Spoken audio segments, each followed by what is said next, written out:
Assalamualaikum warahmatullahi wabarakatuh. Perkenalkan, saya Safela Puspitaningrum dari D3 Humas dengan NIM 2302/1007. Saya akan menjelaskan bab 7 tentang pengertian, jenis, dan siklus isu. Ketika isu tidak bisa berhasil dikelola dengan baik, isu akan berkembang menjadi krisis. Ketika krisis terjadi dan perusahaan sangat lambat dalam mengelola krisis ini, dan akhirnya akan berdampak pada aktivitas keseluruhan dan reputasi perusahaan. Krisis merupakan suatu kejadian besar dan tidak terduga yang memiliki potensi untuk berdampak negatif.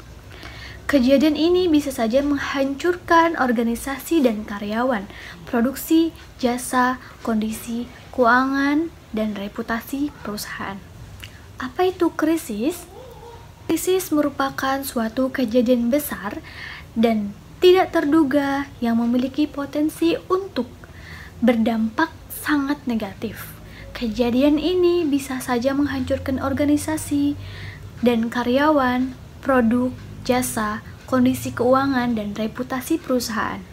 Sedangkan menurut Stephen Fink menyatakan bahwa krisis merupakan keadaan yang tidak stabil di mana perubahan yang cukup menentukan mengancam, baik perubahan yang tidak diharapkan ataupun perubahan yang diharapkan akan memberi hasil yang lebih baik.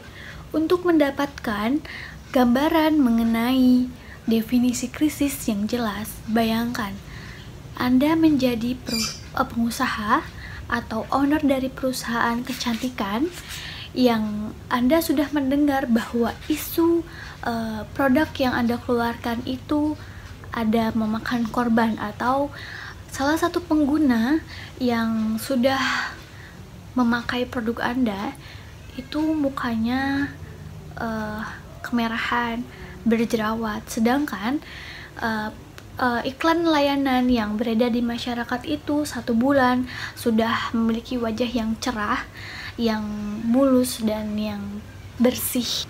Tetapi Anda sudah mendengar isu tersebut, Anda diam saja dan tidak bisa menangani isu tersebut, itu yang dinamakan krisis.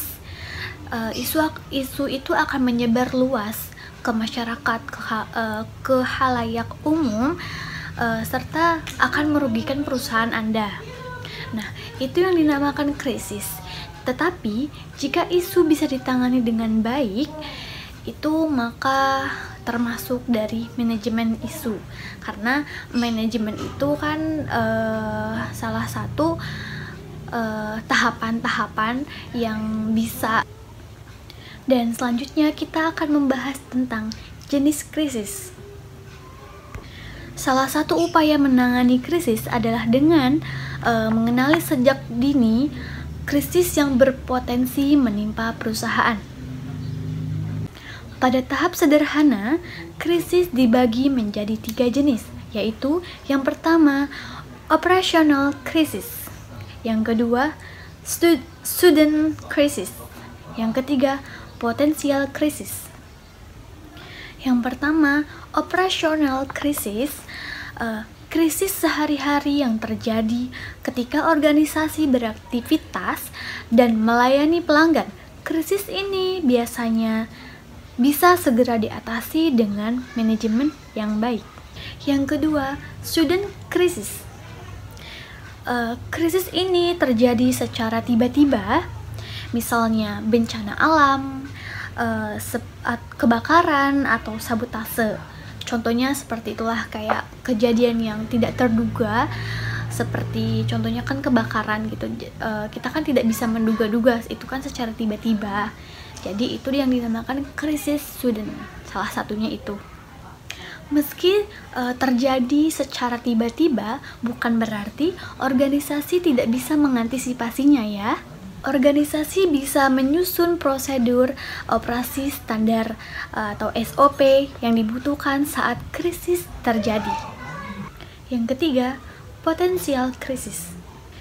Krisis yang diawali dengan gejala bisa menjadi besar.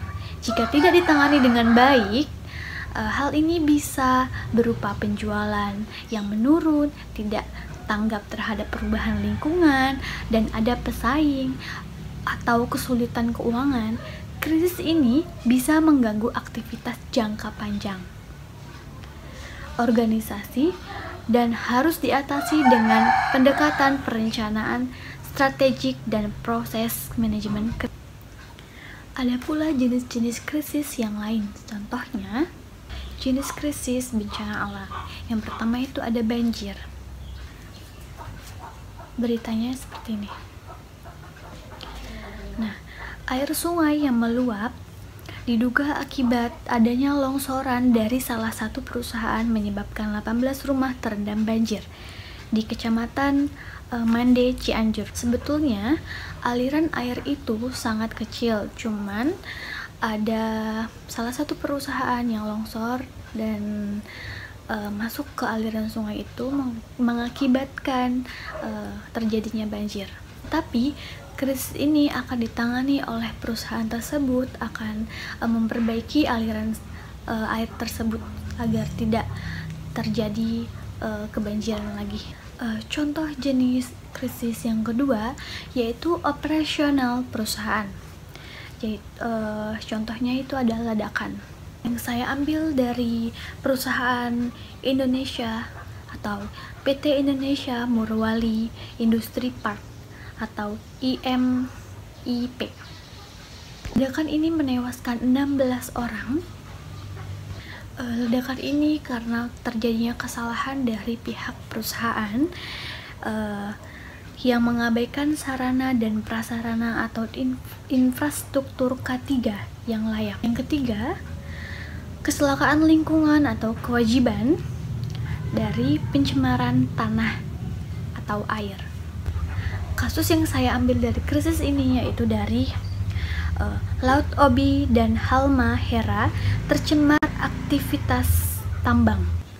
Peristiwa pencemaran akibat pengerukan tambang terbaru terjadi di Pulau Garaga, dekat Pulau Obi, Halmahera.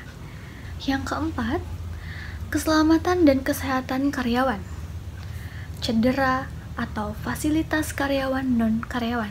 Saya mengambil kasus dari PT MB Tekstil Cirebon yang naas pria berusia 25 tahun tersebut tewas diduga kecelakaan kerja. Yang kelima, hubungan industri, praktek perburuhan yang tidak adil.